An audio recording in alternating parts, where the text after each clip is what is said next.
Tenía 6 años y se bajó los pantalones y me obliga a practicarle sexo.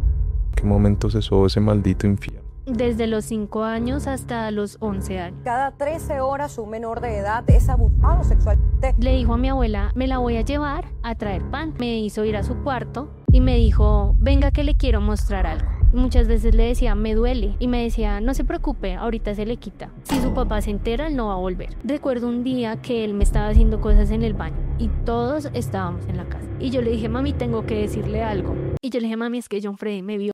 Yo te puedo decir que podemos voltear por primera vez en tu vida esta cuestión. Sí puede haber justicia. La pregunta era, ¿qué puedes hacer? Quiero pues que pase. Vamos para eso. Vamos para eso.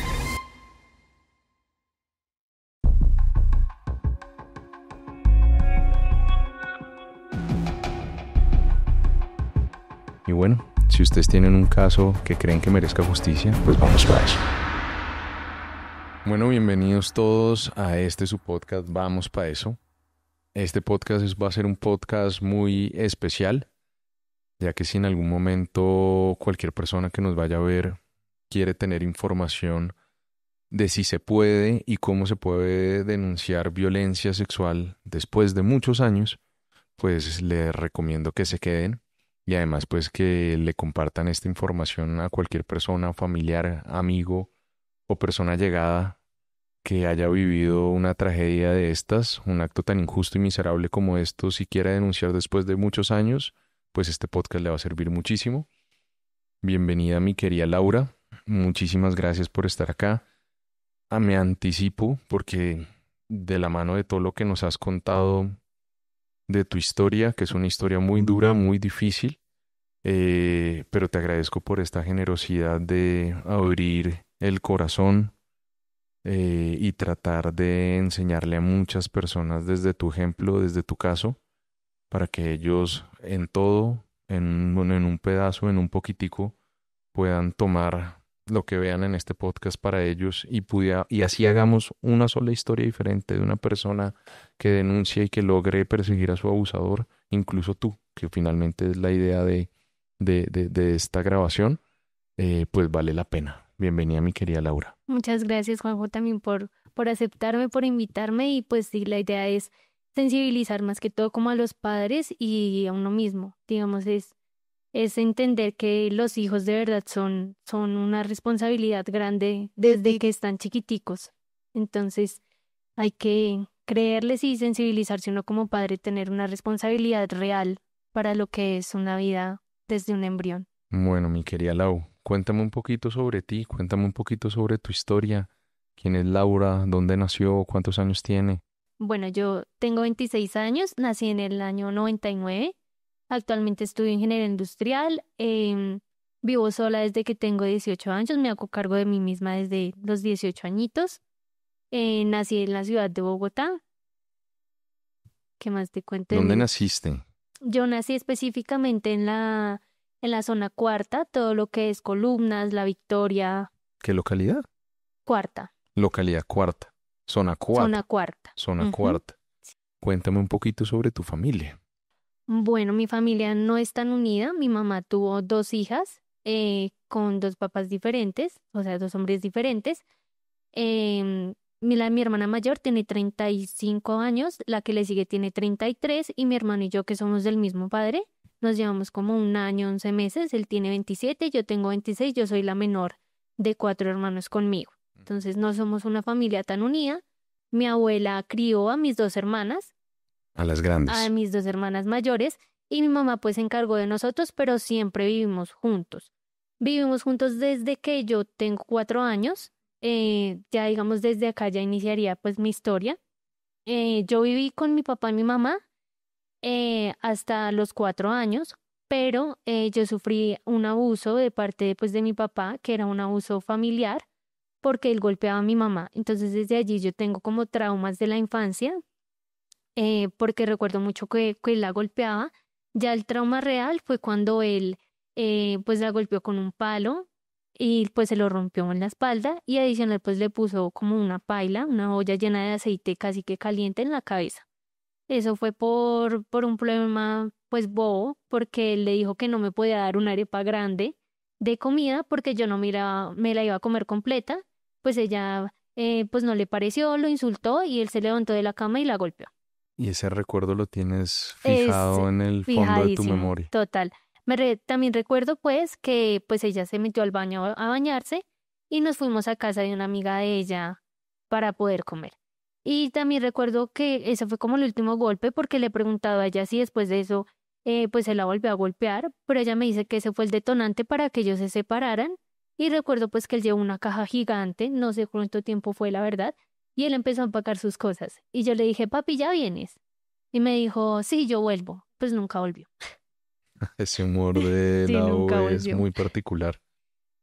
Uno realmente cuando desarrolla después de muchos años la habilidad de reírse de sus situaciones más complejas, pues creo que eso es un punto de superación y madurez bastante importante. Claro, es que ¿Lo has trabajado bastante? Porque yo yo he veo que ya tenido lo psicólogo defines, desde los 5 años. ya lo hablas y ya lo tienes identificado que ese fue el primer momento de trauma en tu vida, ¿no? Así es. Entonces me comentas que a raíz de esos escenarios de violencia intrafamiliar, tu mamá y tu papá se separaron. ¿Dónde Exacto. vivieron después? Bueno, nosotros vivíamos, pues al principio éramos los cuatro, mi hermano, que eran los dos hijos del mismo papá, mi mamá y yo. Digamos que todo eso lo tengo identificado porque a raíz, pues con toda la terapia que he tenido, tú encuentras la raíz de todo lo que has vivido, ¿no? Entonces, después de esto, nos fuimos a vivir otra vez con mi abuela, mis dos hermanas y pues nosotros éramos los cinco, creo. Mis hermanas, mi abuela, mi mamá, mi hermano y yo.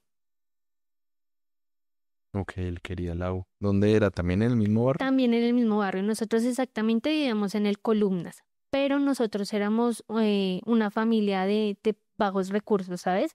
Nosotros teníamos 2 habitaciones y en esas 2 habitaciones pues teníamos que caber todos.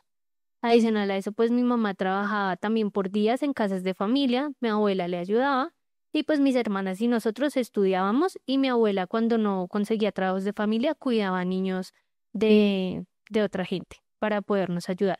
Muchas veces nos quedamos como sin comer, también digamos es un trauma, porque recuerdo un día que yo le dije a mi abuelita, tengo mucha hambre y me dijo, mamita, ¿yo qué hago? Le voy a hacer una agüita con sal mientras llega su mamá. Entonces me dio una agüita con sal tibia y yo me acosté a dormir. Pues esa es como una de las cositas pequeñas, pero que te hacen acordar que tu vida desde pequeña fue triste. Después nos fuimos a vivir a otro lugar que era un poco más económico y tenía 3 habitaciones. Ahí ya vivíamos mis hermanas, mi abuela, mi mamá, mi hermano, yo, pero ahí pues se creció la familia porque mi hermana quedó embarazada de mi sobrina Ujú. y de ahí vivíamos con el papá de mi sobrina y pues mi sobrina que estaba, pues que llegaba. Eran 3 habitaciones para todos. Ok. ¿Cómo se llama el papá de tu sobrina? Él se llama John Freddy Cristancho. John Freddy Cristancho. ¿M? Más o menos en qué año él llegó a la casa, más o menos aproximadamente. Yo diría que él llegaría como en ese del 2005, 2006. Él llegaría como a la casa. Ellos tenían, mi hermana y él tenían una historia antes de, entonces yo asumo que llegaría antes, tipo 2003. Ok. Pero yo recuerdo, pues, a mí, a los dos, en el 2006 yo tenía como 7 años, 2005. Ahí él llegaría a la casa de nosotros. Ok, quería Lau. ¿Cómo este señor John Freddy empieza a relacionarse con tu vida? Bueno, digamos que yo no sé bien en qué trabajaba. Recuerdo que él hacía bolsas, ¿no? O sea, él hacía como en ese tiempo se veían mucho las bolsitas que tenían contramarcadas, ositos, nombres. Ujú. Él creo que trabajaba en eso, entonces él se dedicaba a esto. Y por ende, no sé si él trabajaba por días, el hecho es que él tenía siempre dinero, él siempre contaba con algo de dinero. Por lo mismo que nosotros no teníamos tanto dinero, el hecho de que un hombre llevara dinero a la casa por mi abuela, que tiene ya ahorita 90 años, pues entenderás que es como el proveedor de la casa y le debes respeto. Y pues que nosotros todos éramos mujeres, si te das cuenta, el único hombre era mi hermano, y pues él era chiquito, obviamente él no iba a proveer nada. Entonces, él se empieza a relacionar conmigo porque me daba cosas, como quiero un pan, toma, te doy un pan, quieres una galleta, te doy una galleta. y llevaba cosas a la casa, llevaba huevos, llevaba pan, como lo esencial y por eso era muy querido en casa. Em, Recuerdo como la primera vez, o como si fuera ayer, le dijo a mi abuela, me la voy a llevar a traer pan. De hecho, la panadería quedaba a una cuadra. Entonces yo fui, traje pan, porque en ese tiempo el pan era 100 pesos. Claro, el pan de Entonces, 100. que tú compraras 2.000 pesos de pan para 7 personas, como de a 2 panes para cada uno, era increíble. Entonces, y mi abuela, pues se hacía en las habitaciones de atrás a ver sus novelas o cuidar el niño que estuviese cuidando. Ahí fue cuando empezó todo esto, porque me hizo ir a su cuarto y me dijo, venga que le quiero mostrar algo. Yo tenía 6 años, quizás, sí, 5 y medio, 6, y se bajó los pantalones. Y yo creo que esa fue la impresión más grande que yo pude haber tenido en toda mi vida, porque yo no entendía qué era eso, por qué hacía eso, qué pretendía con eso, y me obliga a practicarle sexo oral. O sea, fue horrible, yo creo que me sentí muy mal, ¿sabes? O sea, yo recuerdo eso y digo, como una persona, no sé, de 28 o quizá 26 años, puede obligar a un niño tan pequeño a hacer eso. Entonces recuerdo que pues terminó y me fue al baño y me lavé muchas veces la boca, pero pues eso nunca se me quitó, ¿sabes? O sea, fue muy feo. Con el pasar del tiempo seguía sucediendo, pero digamos que no era solo en esa casa, sino que le decía a mi abuela, me la voy a llevar nuevamente a la panadería, pero me llevaba a casa de su mamá o a la casa de su tía. Entonces pasaba muchas veces y repetidas ocasiones, pero ya digamos escalaba como a penetrarme. Muchas veces le decía, me duele, y me decía, no se preocupe, ahorita se le quita. Nunca sangré, pero siempre me lastimaba, ¿sabes? Me quedaba como algo que me molestaba. Entonces yo cogía la cremita número 4 de mi sobrina y me aplicaba. Entonces, pues mi mamá nunca, no recuerdo, pues que mi mamá me bañara o me decía por qué se aplica crema, no recuerdo eso con, o sea, la verdad no lo recuerdo. Sí recuerdo también que las casas de la mamá de él y de la tía eran lejos, ¿sí? Como para que mi abuela dijera, ¿por qué se demora tanto? O sea, si de mi casa a la panadería era menos de una cuadra, porque yo me demoraba 2, 3 horas en llegar otra vez a casa siendo tan pequeña, ¿sabes? No le echo la culpa, pero sí digo como, ¿dónde está la atención que le tienes a una niña tan pequeña? Entonces, digamos que el recorrido de mi casa, donde yo vivía hacia la casa de la mamá de él, fácilmente podía ser 15 minutos. Y hacia donde la tía, media hora. O sea, me llevaba lejos, me llevaba muy lejos. Y la forma en la que él actuaba era como, hoy le vamos a decir a su mamá. Y a los 20 minutos me decía, no, ya no. Y él en ese escenario era como un escenario para, como pasan muchos escenarios de violencia sexual de menores, como para manipularte, para generarte miedo, para generarte vergüenza. ¿Tú cómo te sentías? ¿Tú qué recuerdas de eso? Me daba mucha pena. A mí me daba mucha pena. Nada más el hecho de como de mirarlo a él a los ojos y saber que era esposo de mi hermana me daba mucha pena. Además que en ese tiempo yo esperaba a mi papá, ¿sabes? Porque yo nunca perdí, bueno, ya perdí el amor hacia mi papá, pero siempre él como que llamaba y decía, hoy voy. Entonces yo siempre me sentaba allá afuera esperando a que mi papá llegara y él me decía como, si su papá se entera, él no va a volver.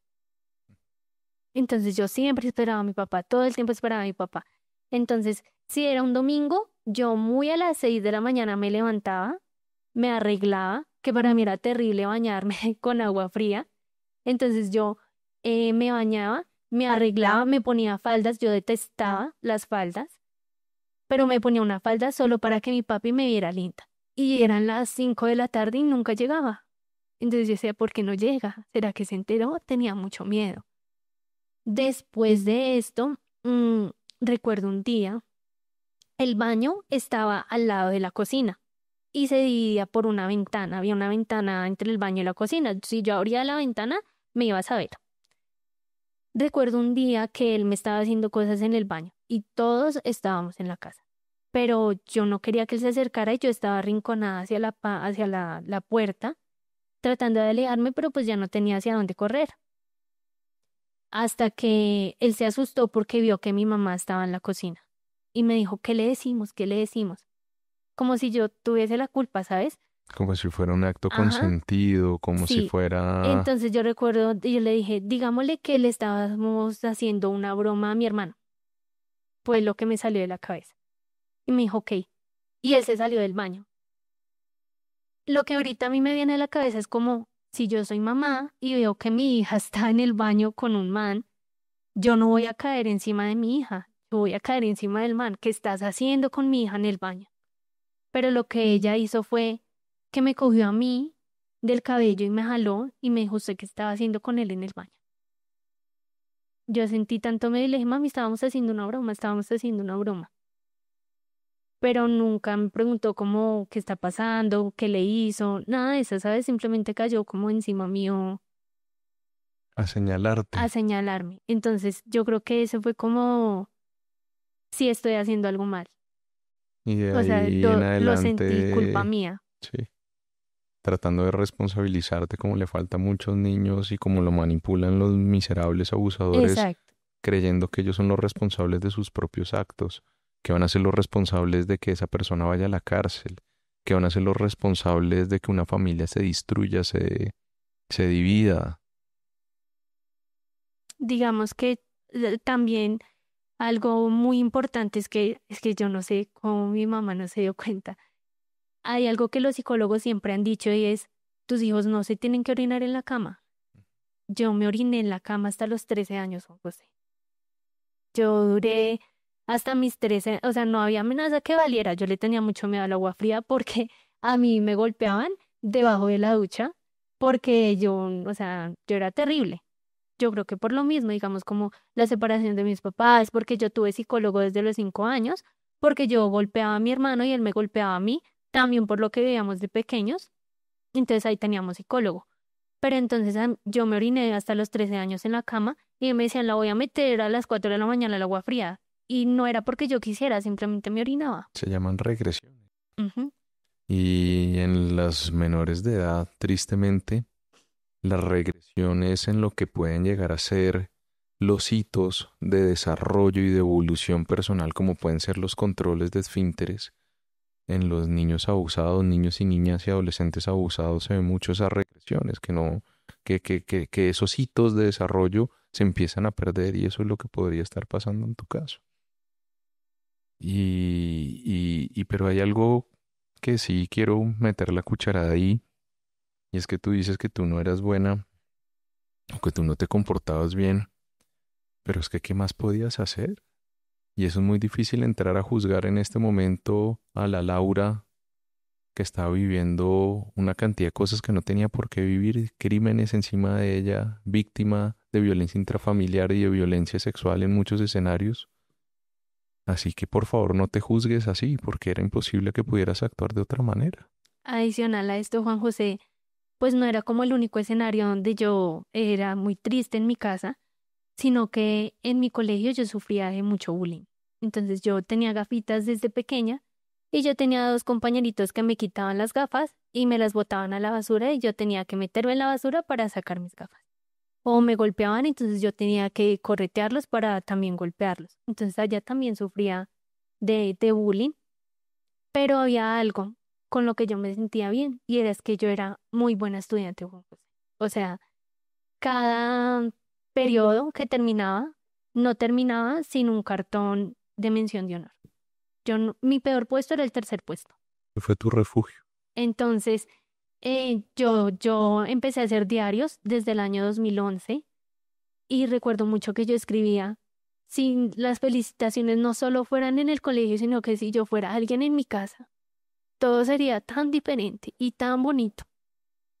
Entonces yo empecé a refugiarme como yo tengo que ser muy buena en mi colegio para hacer sentir orgullosa a mi mamá. Entonces eso fue lo que empecé a hacer. Yo empecé, o sea, el colegio era donde yo me refugiaba. Allí en primaria yo tenía una psicóloga que si me estás viendo te amo. ¿Cómo se llama ella? Ella se llama Olga Nelsi Mendoza, pero yo a ella nunca le dije nada, porque ella era mi mamá. O sea, yo le decía mami. Entonces, yo sentía que si le decía a ella, iba a perder su amor totalmente. Entonces, yo también empecé a refugiarme en muchas cositas, porque yo tenía una nana. Esa nana viene conmigo desde que tengo 5 años, porque ella trabaja en comedores comunitarios y también me atendió en el jardín.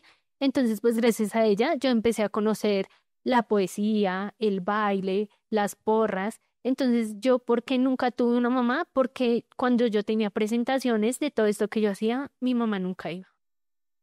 Y llegó a tal punto que una vez yo le dije, mami, ¿cuánto vale un día de trabajo suyo? Me dijo, ¿para qué? Y yo le dije, yo quiero saber. Y me dijo, 20.000. Y yo le dije, si vas a ver mi presentación, yo te pago el día. Y no fue. ¿Y allá qué hacías tú?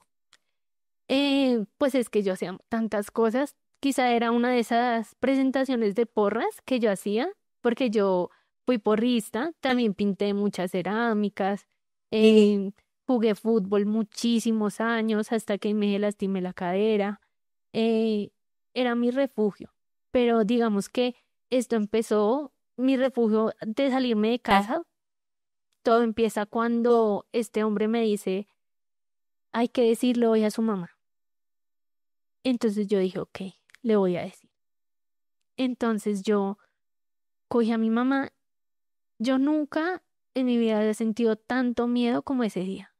Lo Mis recuerdas piernas, perfectamente. claro, o sea, mis piernas temblaban, yo creo que mis manos se estaban encogiendo, mi pecho estaba que se salía de mí y yo le dije, mami, tengo que decirle algo. Y me dijo, pero dígame ya que me está asustando. Y yo le dije, mami, es que John Freddy me vio. ¿Qué qué? Y yo le dije, mami, John Freddy me vio. ¿Cómo así? No, eso hay que hablarlo ya, hay que decirle a su papá. O sea, me alertó de una forma brusca. Entonces yo le dije, no, mami, no, no, que sí, hay que hablarlo y hay que llamar a su papá. Mi papá era mi héroe, ¿cómo te vas a meter con mi papá, sabes? O sea, no quiero que le digas a mi papá porque mi papá dice es que jamás va a volver.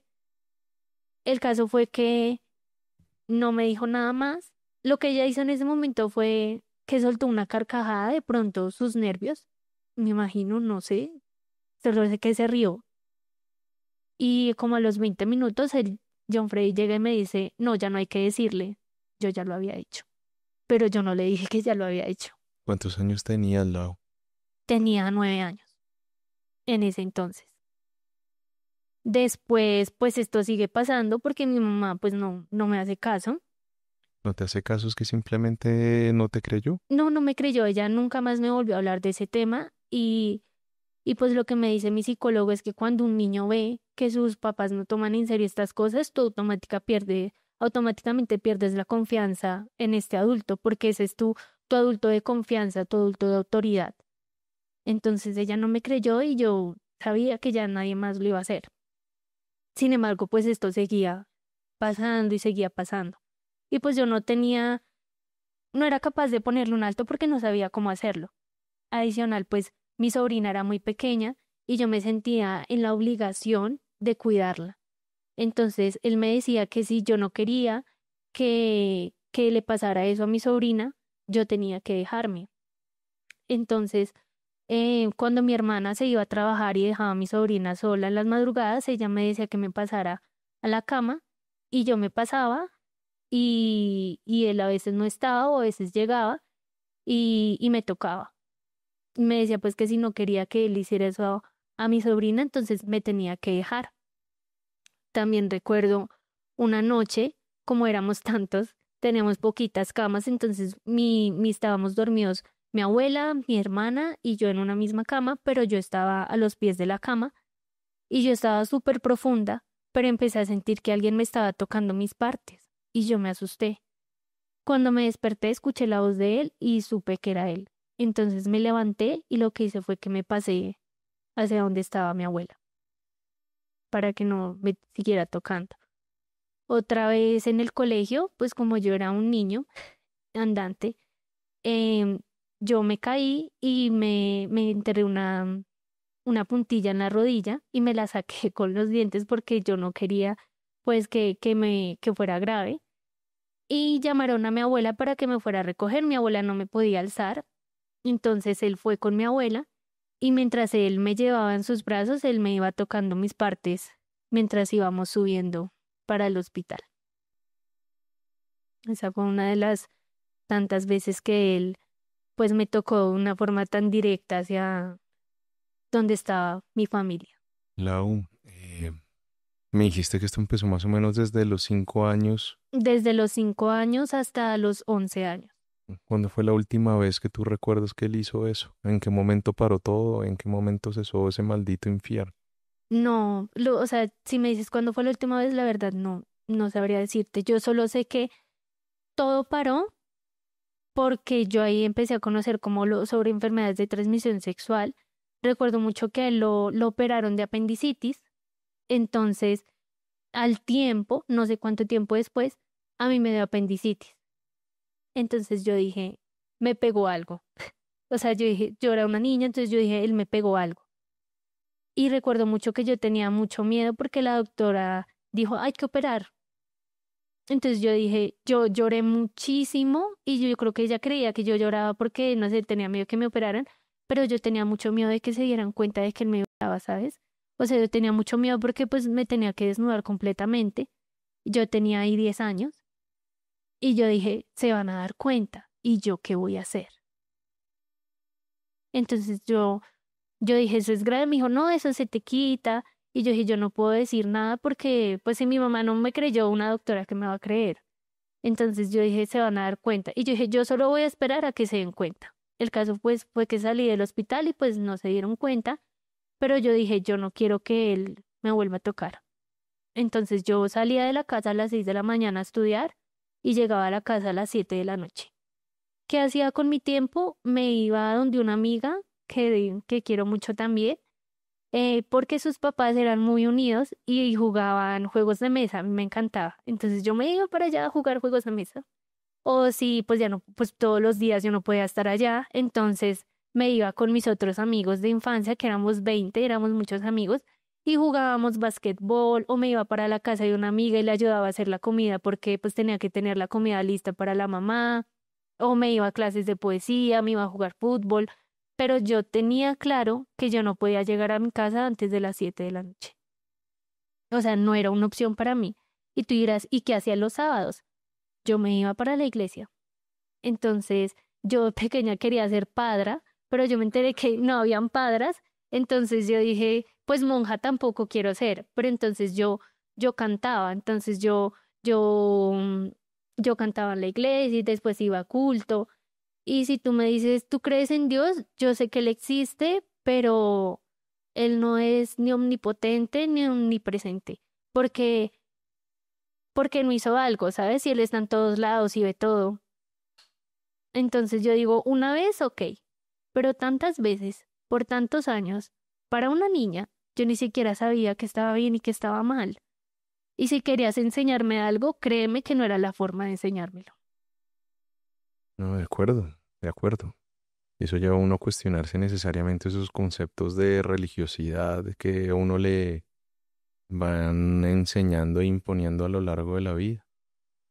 Y imagínate donde no lo cuestionaras, pero un escenario iluso y incluso te cerraría la posibilidad a tener la sanidad que tienes hoy. El proceso que has tenido de esa manera tan valiente que lo has afrontado. Entonces me dijiste que ya llegó un momento en el que tú decidiste que no ibas a permitir que él nunca más te tocara, ni que te violara, ni que abusara de ti. ¿Qué pasó con Lau después de esa decisión? Bueno, ya después de esto, pues él me agarra en una de estas y me dice que listo, que él no lo iba a volver a hacer, pero que yo tenía que prometerle que cuando me desarrollara, le iba a dejar ver mis pechos. Entonces yo tenía mucho miedo y le dije que sí. Y después de esto ya pues yo continué, yo sabía que ya no podía llegar a mi casa, igual mi hermana también se fue de la casa a vivir con el otro lado. Empezó pues, eh, bueno, digamos que cuando mi abuela se entera, porque mi abuela se enteró de esto, mi abuela obliga a mi mamá a que me lleve a que me hagan un examen. ¿Cómo se enteró tu abuela? Yo llevaba amiguitas a mi casa y teníamos como un patio que le decíamos el corral porque era donde teníamos gallinas, tenemos gallinitas y teníamos como palitos de curuba, de todo esto. Y yo les conté a mis dos amiguitas. Mi hermano estaba ahí y él escuchó y se puso a llorar. Y se fue donde mi abuela y le contó. Entonces mi abuela, yo le dije a mis amigas que se fueran porque yo sabía el problema que me había metido. Entonces yo me puse a llorar y le dije a mi abuela que sí, que era cierto. Pero eso ya era grande, ¿sabes? No, ya tenía yo 10, 11 años. Y empecé a llorar y le dije a mi abuela que sí, que era real. Cuando a los 2 días mi mamá me lleva a medicina general, a la EPS, y llegamos donde un doctor, recuerdo mucho su cara, era un señor como ya de 60 años, tenía barba, y mi mamá le dice, doctor, es que vine acá porque ella dice que la violaron. El doctor lo que hace es que retrocede con su silla y dice, mamá, yo no puedo hacer nada, toca que la lleve a medicina legal. Mi mamá me dice, si ve, usted me está haciendo perder el tiempo, yo no tengo tiempo para estar acá, dígame que él no le hizo nada y ya.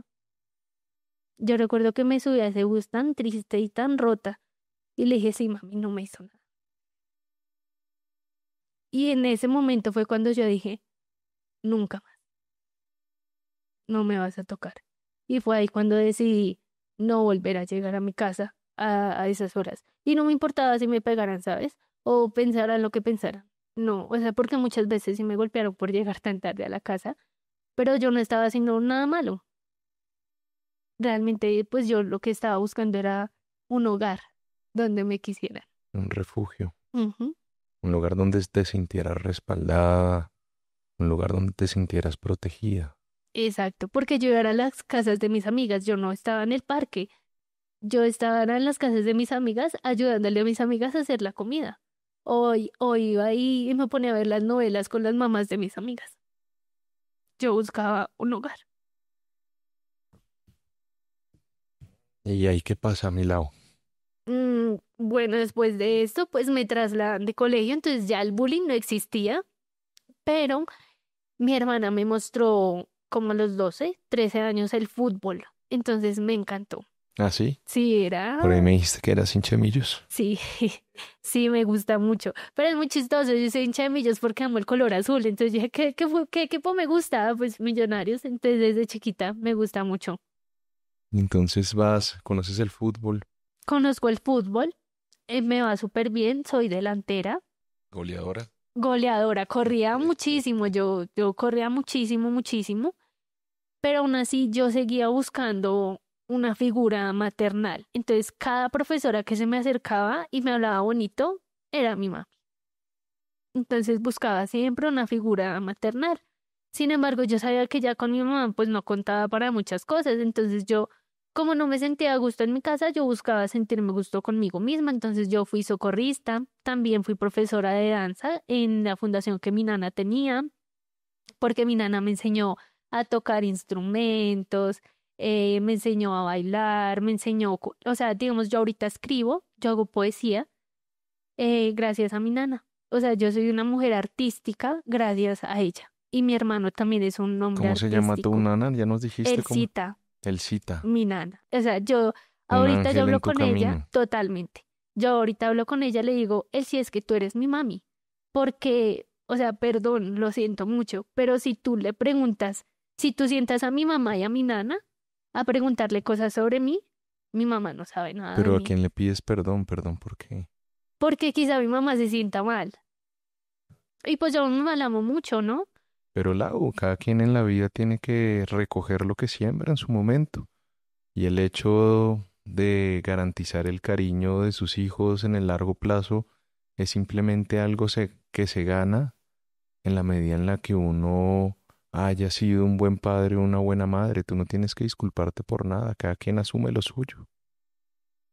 Porque tú también Entonces, tienes que sí, liberarte de esa carga, Lau. es Tienes que que es liberarte duro de porque eso. tú sabes que tienes que amar a tus No, papás, no, ¿no? no, no, no, Lau. Uno no tiene que amar a nadie.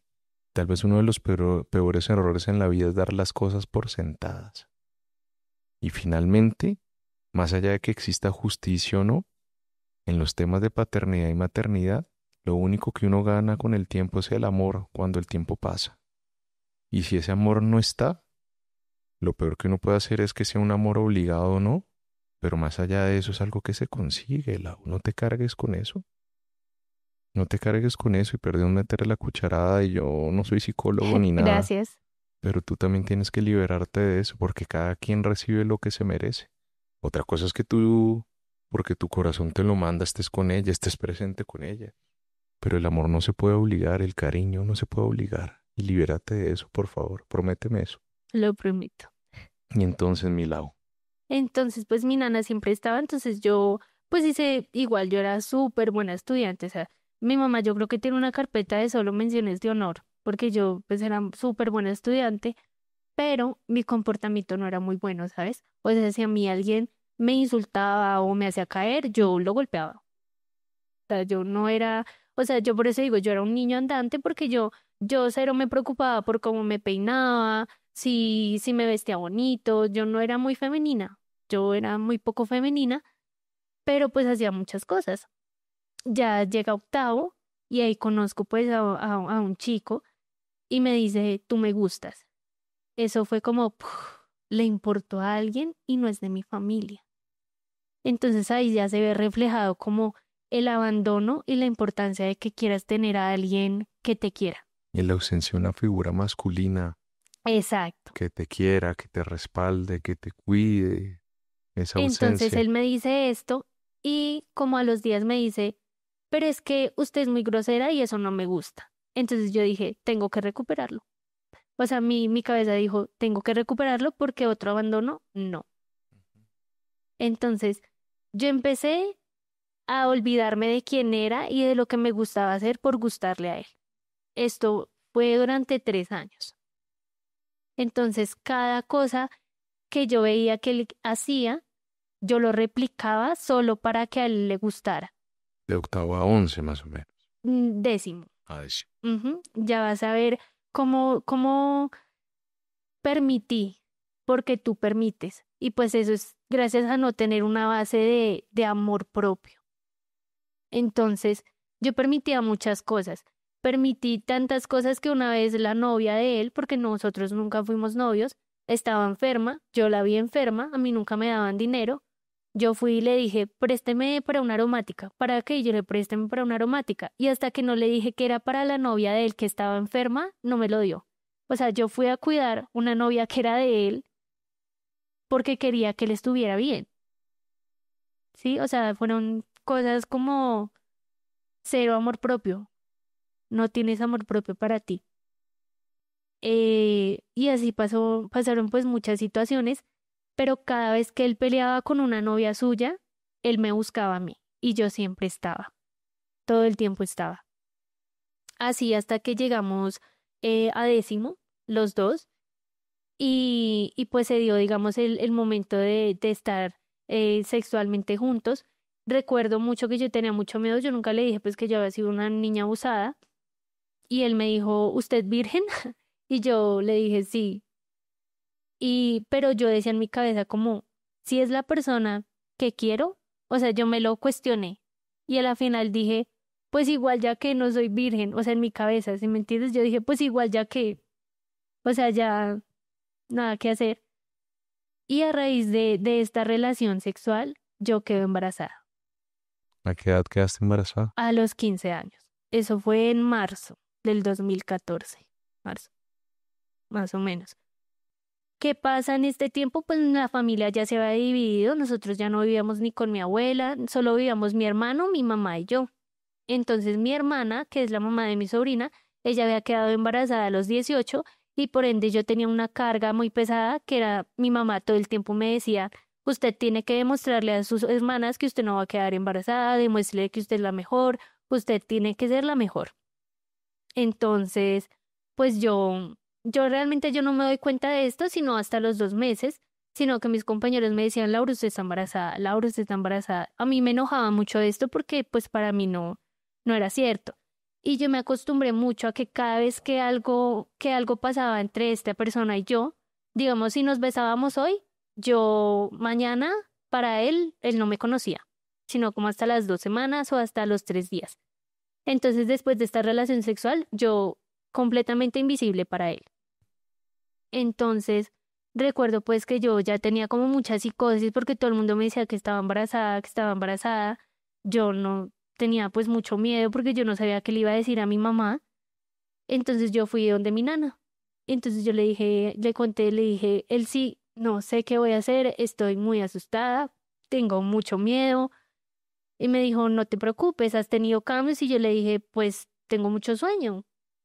Me decía, y yo le dije, pero es que a mí no me duele. Me dijo, ¿te duelen los pechos? Y yo sí, pero pues no tengo vómito ni nada de eso. Y fue la primera vez. Y me dijo, pero es que con la primera vez vas. Y yo, ¿cómo así? O sea, ¿es en serio? No puede pasar. O sea, es la primera vez que yo. Entonces me dijo, te voy a dar para que te hagas una prueba casera. Yo me hago una prueba casera y esa sale negativa. Entonces yo, ok, pues no estoy embarazada. Pero entonces ya todo el mundo me empezó a decir con más constancia, más constancia. Entonces yo compré otra prueba y esta prueba salió positiva. Pues ya me asusté más. Entonces yo dije, no, no, ya pues la última. Compré otra de esas caseras y salió negativa. Entonces yo ya estaba como en un limbo, ¿sabes? O sea, yo no sabía si era verdad o si era mentira. Pues yo jugaba fútbol. Entonces recuerdo que yo estaba jugando micro, o sea, yo me dedicaba al fútbol profesional, pero en el colegio, pues micro. Recuerdo que me dieron un balonazo fuertísimo en el estómago y yo sangré. Y en mi inocencia yo dije, ah, pues me llegó. Pero no fue un sangrado normal, fue un sangrado más fuerte. Entonces yo dije, pues ya me llegó, o sea, no estoy embarazada. Si me llega, pues no estoy embarazada. Pero ese sangrado fue como de 2, 3 días, no duró más. Pero para mí ya me había llegado. Entonces, tenía un amigo pues muy cercano en ese tiempo y me dijo, Laura, usted sí está embarazada, mire esa panza. Entonces, pues yo me enojé y como yo estaba en el SENA también, entonces yo recurrí pues al papá de ese bebé y le dije en clase de química, porque él me llamó, él me notó como asustada y me dijo, venga. Y yo le dije, ¿qué pasó? Y me dijo, cuéntame usted qué pasó. Y yo le dije, es que yo creo que estoy embarazada. Y él me dijo, pues Laura, sabes que yo no quiero ser papá, entonces usted verá qué hace. Para mí eso fue un golpe fuertísimo y recuerdo que al siguiente día yo fui y me hice una prueba de sangre y esta salió positiva. Lloré como nunca había llorado porque no sabía qué iba a hacer. Y ese día que pues yo me enteré, yo había escrito en mi diario que tenía muchas dudas de si sí o si no estaba embarazada. Pero ese día yo tenía que ir a dar clases de danza donde yo daba clases, donde mi nana, y yo vi llegar a mi mamá, súper enojada y no me saludó. Entonces yo pues me subí y escuché que ella le decía a mi nana que ella era una Celestina por no haberle dicho que yo tenía dudas. Y mi nana le decía que no, que ella creía que no, porque ella me había hecho una prueba y había salido negativa. Y mi mamá se había enterado porque había leído mi diario. Eso a mí me dolió muchísimo porque yo dije, ¿cómo es posible que ella lea mis cosas? O sea, porque es así. Entonces yo no terminé ese día de dar clase y me fui para la casa. Cuando ella llega, para mí lo que debía pasar en mi cabeza era hablar, ¿no? Pero entonces me empezó a tratar de todo lo que tú no te imaginas. O sea, era como la peor hija, la peor mujer de la calle que se vendía. Y eso me dolió muchísimo, porque yo digo, una mamá real te dice como, ven, hablamos, ¿qué pasa? ¿Estás o no estás? ¿Quieres hacerte una prueba? ¿Cómo te sientes? Pero fue terrible. O sea, yo creo que fue el primer vacío real que yo sentí en toda mi vida y me fui para la casa de una amiga esa noche, pero yo no le dije que estaba embarazada, porque yo sentía que si le decía iban a llamar a mi mamá y yo no, ya no quería que mi mamá se enterara de eso, ¿sabes? Entonces yo lloré y llegué a la casa como a las 10 de la noche, yo dormía con mi mamá y pues mi mamá se hizo como un rincón y no me tocó para nada. Pero yo lloré toda la noche, como no te imaginas. Y todos los días se me levantaba, ¿qué voy a hacer? ¿Y cómo le voy a decir? ¿Y qué hago? O sea, ¿qué hago? Adicional a esto, pues yo los domingos trabajaba en el 20 de julio, en estas chocitas, pues donde uno vende boxer y medias. Entonces yo ahí dije, yo lo voy a tener, porque yo siempre me he visualizado como una mujer exitosa y yo me veía con un niño de la mano y yo decía, como sea, salgo adelante. Entonces yo me ganaba 20.000 pesos y yo los iba ahorrando, los iba ahorrando. Y llega un 19 de julio, domingo, madrugada, y empiezo a sangrar muchísimo, pero me dolía horrible. O sea, no era un cólico real, ¿sabes? Me dolía muchísimo. Entonces yo lo que hice fue comprar 3 toallas higiénicas y me las puse. Y sangraba horrible. Y yo me fui para la casa de esta amiga, ya no estaba, estaba la mamá. Entonces yo le dije, necesito que me ayude. Y ella como que sabía que estaba embarazada, porque en el tiempo en el que mi amiga y yo estábamos hablando de eso, porque ella sabía que yo tenía dudas, mas no estaba realmente segura, porque yo me hice las pruebas en la casa de ella. Ella me dice, ¿cierto que usted sí está embarazada? Y yo pues estaba sangrando y le dije que sí, que por favor me ayudara. Entonces ella me lleva a la EPS. Obviamente los médicos dijeron, la mamá está viajando. Fue lo único que se me ocurrió. Está viajando y está incomunicado. Ella sí, yo soy la tía. Yo creo que fue un acto durísimo para una niña de 15 años someterse a que un doctor te meta la mano, te haga un tacto y te diga, mamá, usted ya terminó de abortar. O sea, ¿qué? O sea, ¿es en serio? No cabía en mi cabeza que pudiera pasar algo así, ¿sí me entiendes? Porque me acababa de enterar hace muy poco. O sea, fue algo mm, totalmente fuera de contexto. ¿Por qué? ¿Qué pasó? ¿Sí? Entonces, digamos, lo que me explicaron pues para hacer la limpieza, pues es que pues este bebé venía fuera de la capita, no me acuerdo eso cómo se llama, era un embarazo tópico. Ectópico. Entonces, pues yo corría, yo hacía muchas cosas en mi día a día, pues yo jugaba fútbol también, entonces era difícil pues que se pudiera mantener este embarazo. Entonces, pues ahí me aplicaron algo, yo fui al baño y pues yo vi cuando salió eso como, salió como una cosita chiquitica, no sé qué era, pero pues para mí siempre va a ser una niña, ¿sí me entiendes? O sea, en mi cabeza está que era una niña, exacto. Entonces, pues lloré mucho, esa noche me quedé ahí. eh, pues como yo ya estaba rebelde según mi mamá, pues mamá ya no se preocupaba pues por mí, pero fue en este momento cuando yo empecé a sufrir de depresión. O sea, como que esto ya fue un detonante fatal, ya no pude aguantar más y todo lo que pasó en toda mi vida fue como se reunió y esa bomba se explotó. Ujú. ¿Cómo se explotó?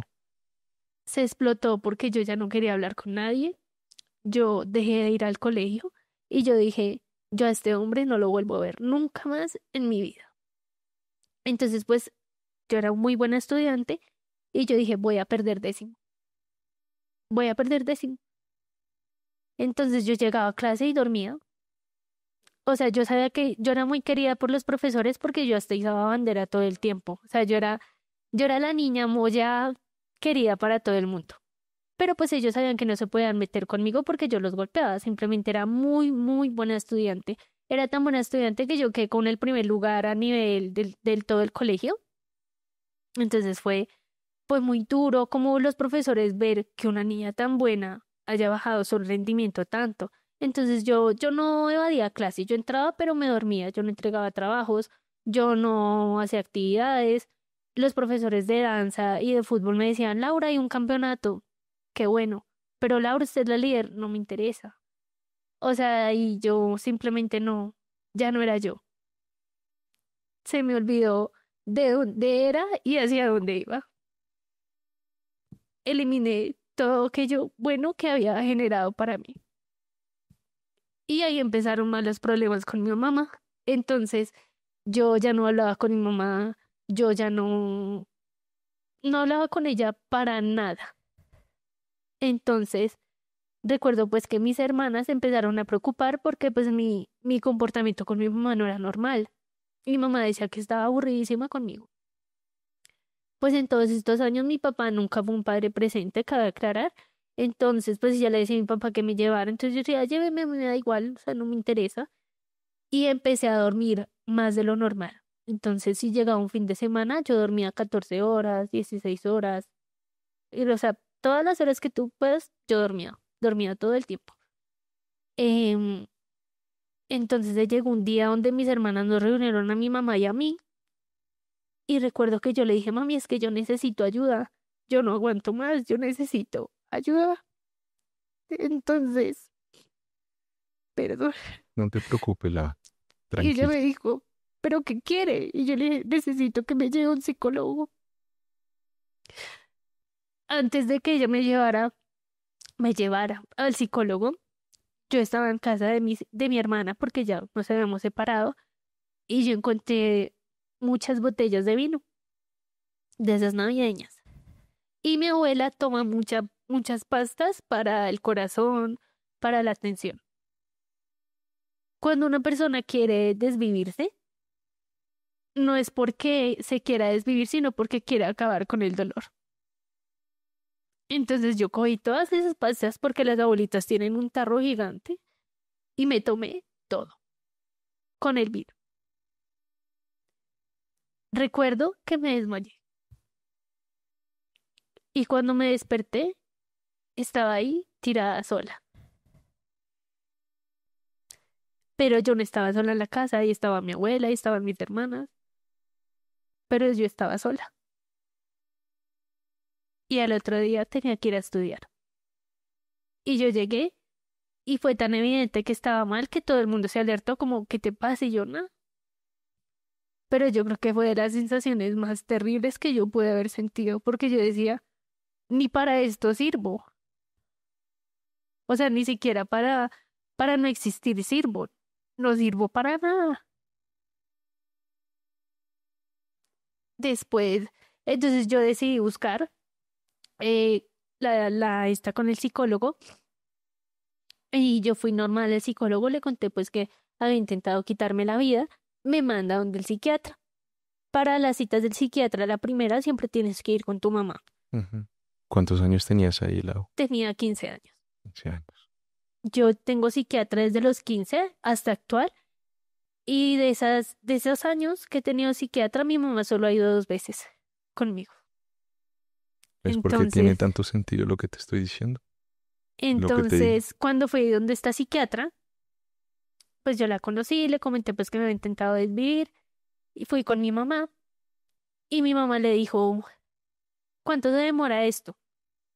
La psiquiatra le dijo, pues es un proceso y pues ella pues tiene ansiedad y depresión, se le nota, pues si ella sigue con los medicamentos se demora 8 meses. Fue la respuesta de la psiquiatra. Como era una mujer, automáticamente la sentí mía. O sea, la sentí mía. Es mi mamá, ella es la que me va a ayudar.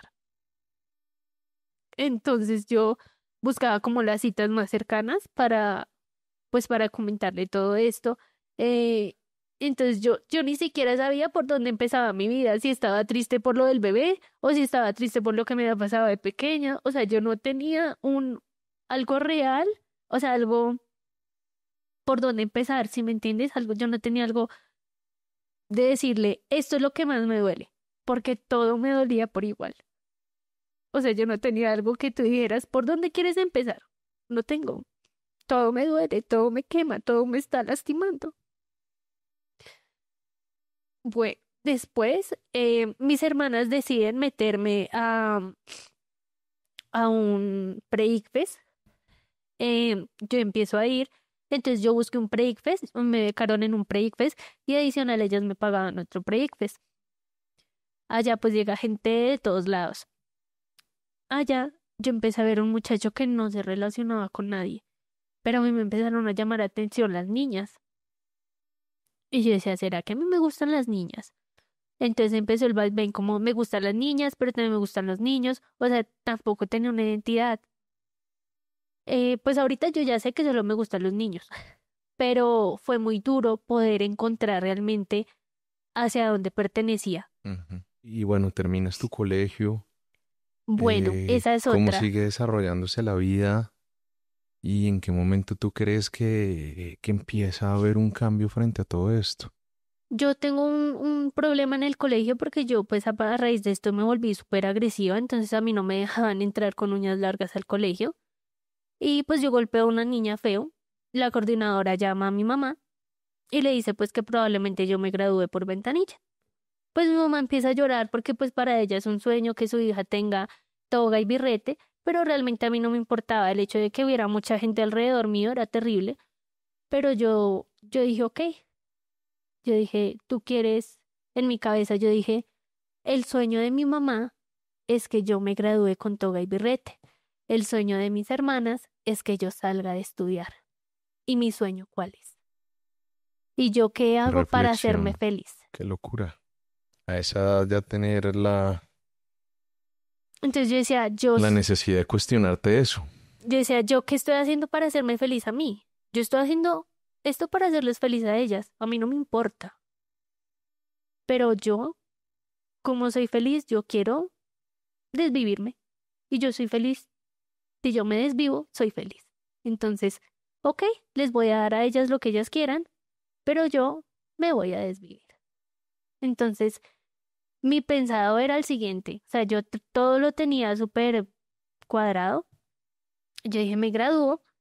El día después me voy al puente de la 100, pero pues yo no me voy a lanzar y ya que pase un carro, yo me voy a tomar algo, caigo y una de las dos cosas me tendrá que matar.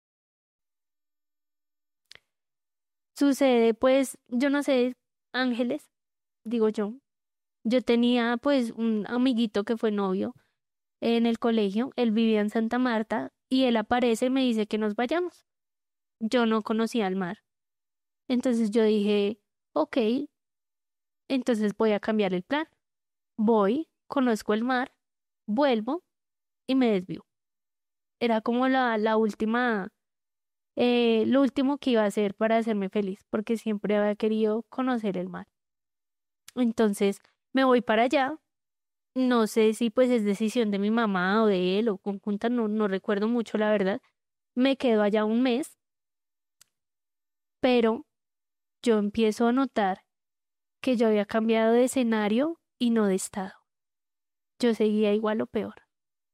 O sea, el hecho de estar fuera, lejos de mi mamá, era increíble. O sea, era sentir esa paz era increíble. Pero lo que yo sentía por dentro era exactamente lo mismo. Claro. Entonces, yo escribí en mi diario, cambié de escenario, pero no de estado. Y era real.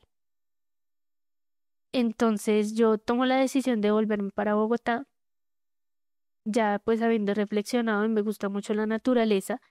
Y siento que ese es un catarsis increíble, ¿sabes? Cuando tú estás lejos de la gente, o para mí es un catarsis que me dice, tienes que amar a esa mujer que te ha amado a ti por más de 3 años.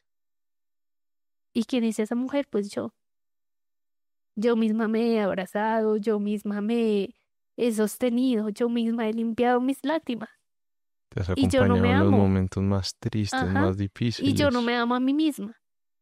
Entonces, pues yo escribo poesía. Y yo decía, sé desdichada si eso te hace feliz. Y yo decía, pero es que yo no quiero ser desdichada, porque yo también tengo derecho a ser feliz. Y, y yo me dije eso, yo dije, yo tengo derecho a ser feliz. Entonces yo decidí también perder el año porque yo cumplo años en enero. Y yo dije, ok, una vez yo cumpla años, empiezo a trabajar. Mira, hay un poema muy bonito de Derek Walcott que se llama El amor después del amor. Y dice así, vendrá un tiempo en que con gran júbilo nos saludaremos a nosotros mismos ante nuestra propia puerta, frente a nuestro propio espejo, y con una sonrisa ambos agradeceremos la bienvenida del otro. Y diremos, siéntate, come, volverás a amar el extraño que fui yo. Ofrécele vino, obséquiale con pan, devuélvele tu corazón, a ese otro yo, al extraño que te ha amado. toda la vida al cual ignoraste, toda la vida al cual ignoraste por otro, que te conoce el fondo del alma. Coge las cartas de amor que guardas en la estantería, las fotografías, las notas desesperadas. Arranca tu propia imagen del espejo. Siéntate y festeja tu vida. Todo eso que Así estás es. diciendo es un poema al amor propio y que lo encontraste en algún momento de tu vida cuando era tan necesario. Y es que es duro porque tú siempre estás para ti. Siempre estás para todos los Ajá. demás No, Juan José siempre está para Juan José, pero tú no te das cuenta. y no lo reconoces y no te lo agradeces y no Nada, entiendes lo importante y lo valioso que es estar para uno mismo. exacto. Entonces, adicional a eso, pues también sufrí tuve, estuve a esto de llegar a la anorexia. ¿Y hoy cómo estás? O de pronto después de estos temas de anorexia, ¿en qué momento tu vida empieza a resurgir de nuevo? Porque debemos decir que Lau, a pesar de todas estas situaciones, hoy es una mujer que está estudiando ingeniería industrial, Becada. becada. Yo resurjo cuando vuelvo de Santa Marta porque yo tengo algo tatuado y es con alas valientes ella vuela. Entonces yo dije, tengo que volver a volar. Entonces yo cumplo 18 años el 13 de enero, el 17 de enero saco mi cédula y el 21 empiezo a trabajar. Eh, Trabajo hasta agosto y decido irme de la casa. Desde ahí vivo sola, es lo mejor que he podido hacer. Empecé a resurgir y a crecer de una manera increíble. Conozco un hombre muy increíble. Duramos 7 años, pues llegamos que ya cuando cambian las condiciones de pareja, el amor no te alcanza, Sí, sin duda. prefieres irte. Me siento bien, me siento tranquila, me siento muy feliz. Ahorita pues realmente no le permito a nadie que me haga daño, ¿sabes? O sea, cuando yo veo una red flag en alguien, yo me alejo completamente. Entonces, eh, yo tengo una ley para mí que es la ley del egoísta. Primero yo, segundo yo y Ujú, tercero yo. ujú, Si yo ujú, siento que tú me ujú. estás haciendo daño, yo me voy. Em, Porque aprendiste que el sufrimiento tiene que valer la pena claro, también. adicional, pues yo siento que ya he comido mucha como para aguantar algo más. Y siento que cuando tú permites algo, se repite. Entonces, yo soy una mujer muy directa, no soy imprudente. Yo sé hasta dónde te puedo decir las cosas para no lastimarte, porque no me gusta lastimar a la gente. Yo sé cómo se siente la gente herida. Entonces, no te voy a lastimar, pero sí te voy a pedir que te alejes, porque no le permito a nadie que se haga daño. Y en los momentos en los que me siento más mal conmigo misma, me miro al espejo y me obligo a decirme cosas lindas, porque me lo merezco. Y digamos que he crecido mucho como en la parte espiritual, ¿sabes? O sea, pues trato de ya no recordar eso, no me sirve para nada, pero no lo olvido porque sé de dónde vengo y hacia dónde voy. Y cada vez que quiero hacer algo, tengo que hacerme sentir orgullosa a mí misma, porque a nadie más se va a sentir orgulloso de mí si no soy yo. Bueno, Lau, vamos acá a hacer algo diferente al final del podcast y en vez de lanzar conclusiones de pronto un poco atrevidas de mi parte, como si fuera una consulta, quiero que me preguntes cualquier duda que tenga y en lo que yo te pueda aportar y yo te pueda resolver. Bueno, digamos que esa es una de las ideas por las que también decidí venir, porque pues yo quiero que esto se haga justicia, ¿sabes? Yo no tengo una prueba real que yo pueda mostrar y decir esto fue lo que me hizo, pero pues quiero que se haga justicia, ¿sabes? Quiero que esa persona pague por lo que hizo, porque no es justo que esa persona esté libre. Ujú. Entonces, digamos que yo tenía entendido que esto se puede hacer, tú puedes denunciar a tu agresor como después de 10 años en mi conocimiento, pero pues yo no tengo una prueba real, entonces yo no sé si yo pueda denunciarlo y ¿Y tú por adicional, qué pues dices que no yo, tienes una prueba real? porque no es algo que tú puedas ver físicamente, o sea, tú puedes ver mis lágrimas y puedes ver mis brazos y puedes encontrar las 78 cortadas que tengo, pero tú cómo sabes que es real. Lo primero que te tengo que decir es cómo es que se llama este señor. John Freddy. John Freddy, tú me contaste off the record que él está en la cárcel, pero por un tema diferente, ¿no? Exacto, él ahorita está en la cárcel porque, pues, desde que yo lo conozco, él consumía sustancias. Pues él se separa de mi hermana, no sé a qué se dedica la verdad. Adicional, pues él creaba Facebook falsos y se comunicaba conmigo como una persona tercerizada hasta que, pues, mi hermana encontró el computador familiar, encontró, pues, que esta persona tenía esas cuentas y ahí fue donde yo me di cuenta que él, pues, me acosaba de esta manera. Bloqueé todo eso y sin embargo me seguían llegando em, solicitudes de personas de una sola foto, que era súper evidente que era mentira. Creado hace un mes. Exacto, creada hace un mes o 15 días pidiéndome por mensaje de texto que lo aceptara, pues asumía que era él.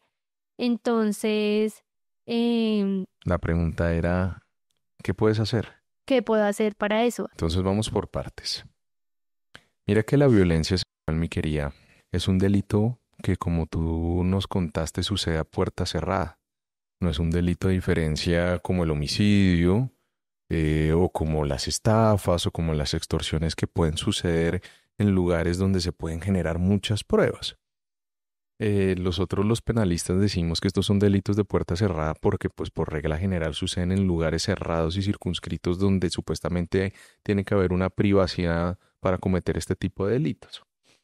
Eso no quiere decir que no existan pruebas, y tal vez una de las primeras cosas que yo te quiero regalar a ti es que sepas que sí hay pruebas. Y la prueba más importante es tu testimonio. El testimonio es prueba, Lau. Y tú, tristemente, tal vez el génesis de todos tus problemas fueron los abusos de este miserable. Y en este momento yo te puedo decir que podemos voltear por primera vez en tu vida esta cuestión. Porque sí puede haber justicia. Y claro, naturalmente, cada vez que sucede una violación, pues lo ideal sería uno poder recoger material genético, semen, que pudieran hacer frotis tú me dijiste que en su gran mayoría fueron escenarios orales, o de penetraciones con los dedos. Y uno podría ir a recoger esas pruebas. En este momento naturalmente no es posible, pero no quiere decir que sean las únicas. Mira que en el proceso penal existe algo que se llama libertad probatoria, es que tú puedes probar el delito con todos los medios que se puedan generar. Y en tu caso, que han sido escenarios de abuso que sucedieron hace un buen tiempo ya, pues naturalmente no van a existir pruebas físicas, pero tu testimonio es prueba y hoy por hoy hay condenas que se han conseguido con el testimonio de la víctima y con análisis psicológicos y psiquiátricos forenses que permitan concluir que tu testimonio es coherente, es congruente y que tú has tenido durante toda tu vida una serie de afectaciones psicológicas y psiquiátricas que coinciden con los escenarios de abuso. Es un escenario de acceso carnal violento. Ahora, podrían haber unas discusiones sobre si es acceso carnal abusivo. Hay unas diferenciaciones entre los dos. El acceso carnal violento es cuando una persona introduce el órgano sexual, el pene, o introduce los dedos en las cavidades personales de una persona. Con los menores de edad funciona exactamente igual. Y en algún momento van a poder decir es que tú querías o quisiste o no quisiste, que esos fueron los argumentos que en algún momento existieron. Pero cuando una persona en Colombia accede carnalmente a un menor de 14 años, no importa si existe o gusto o si fue aceptado o si fue consentido. Y eso es muy importante que te lo lleves también. Es delito, fue una violación durante muchísimos escenarios. Tal vez lo que podríamos llegar a preguntarnos es si por el paso del tiempo se puede hacer algo. Tú me dices hoy que tú tienes 26 años. Los abusos pasaron desde tus 6 años Hasta los 11. a los 11 años. Entonces ahí nosotros teníamos que preguntarnos cómo era la ley en ese momento referente al tiempo máximo que se tiene para poder denunciar. Que eso es muy importante, se llama prescripción.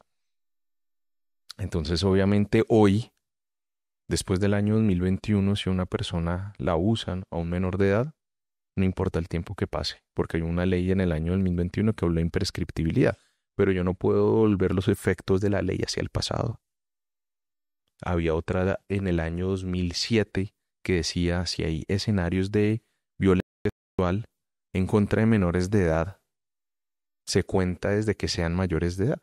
Pero como los hechos, entonces estamos hablando que eso fue hace 20 años, fueron para tus 6 años, y tendríamos 5 años más, y eso fue hace 20 años, fue el año 2005. No alcanzaríamos para el año 2007. Entonces mira que ahí habría un fenómeno particular.